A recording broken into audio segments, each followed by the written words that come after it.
Rapat pleno terbuka rekapitulasi hasil penghitungan suara perolehan pemilihan gubernur dan wakil gubernur Jawa Barat, serta bupati dan wakil bupati Sukabumi tingkat Kecamatan Cisolok, telah diselenggarakan pada hari Sabtu, 30 November 2024, di Badan Diklat PPSDM Kementerian ESDM Kecamatan Cisolok. Diketahui, jumlah warga Kecamatan Cisolok yang menggunakan hak pilihnya di Pilkada tahun 2024, sebanyak 30.251 orang atau 55% dari jumlah daftar pemilih tetap sebanyak 55.020 orang. Ketua PPK Cisolok, Damar Rizky mengatakan, bahwa pemilih di Kecamatan Cisolok telah mengalami penurunan dibandingkan dengan pilkada sebelumnya. Total DPT sendiri sebanyak 55.020. Terus untuk jumlah pemilih pengguna hak pilih itu ada 30.251 itu untuk pengguna hak pilih. Dan kalau misalkan kita melihat pilkada ke belakang, 5 tahun ke belakang, dari tingkat partisipasi ini tuh menurun sebenarnya. Sekarang untuk di pilkada tahun 2024, tingkat partisipasi di Kecamatan Cisolok sebesar 55%. Sedangkan kalau misalkan kita bandingkan ke belakang, itu ada 62%. Jadi lumayanlah drastis menurunnya gitu. Damar mengungkapkan bahwa beberapa faktor menyebabkan terjadinya penurunan pemilih, diantaranya faktor pekerjaan yang berada di luar kota. Ini PR bagi kita semua gitu ya, berarti tingkat partisipasi dalam memilih ini sangat menurun. Karena banyak beberapa faktor, sementara kalau misalkan di desa-desa gitu kan ya, orang desa itu kan migrasi ke kota untuk bekerja gitu kan. Nah itu salah satunya. Itu kalau misalkan kita melihat pengembalian cek pemberitahuan atau cek pengembalian itu paling banyak rata-rata alasannya itu tidak ada di rumah dengan alasan pekerjaan.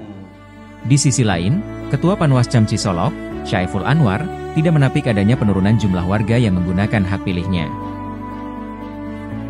Beliau mengatakan bahwa penyelenggara sebelumnya sudah melakukan sosialisasi secara optimal dan masif, namun faktor ekonomi menjadi salah satu faktor terjadinya penurunan minat mereka untuk memilih di pilkada tahun ini.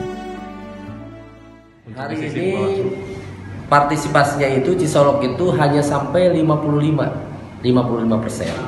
Walaupun kami pihak penyelenggara baik Panwaslu maupun KPU ya di ad hoc-nya itu PPK sudah melakukan secara optimal mensosialisasikan pilkada serentak tahun 2024 ini model di pemilih pemula dan lain sebagainya. Mungkin karena partisipasi masyarakat itu sendiri ketika contoh kita itu kan ada pesisir ya, desa pesisir itu kebanyakan mereka itu ketika banyak yang masih nelayan gitu, masih melaut ketika pas hari H pencoblosan gitu. Alasannya mungkin mereka faktor ekonomi juga gitu. Begitupun dari pegunungan ya, dari desa-desa pegunungan partisipasinya masih sama.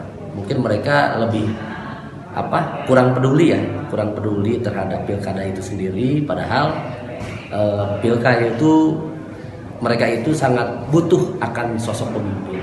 Jadi mereka itu sifatnya seharusnya merasa wajib gitu ya, memilih pemimpin yang lebih baik untuk Sukabumi.